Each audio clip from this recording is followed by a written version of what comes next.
আমাদের মালদা জেলার বিখ্যাত ন্যাংড়া। এই বছর আম প্রচুর কম মার্কেটে, এর কারণে মনে হচ্ছে ন্যাংড়ার দাম প্রচুর হাই হবে। আমাদের মালদার আম বাগানে এবার প্রচুর আম কম এসেছে।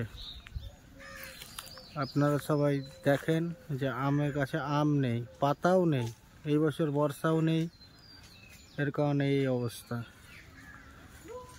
আমরা দুটো গাড়ি নিয়ে এসেছি, বাগানের মধ্যে গাড়ি লাগিয়েছি। এই তো ফারুকদা, ওটা আরও একটা গাড়ি।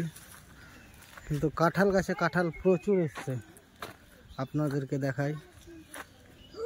বাগানের মধ্যে একটা কাঁঠাল গাছ,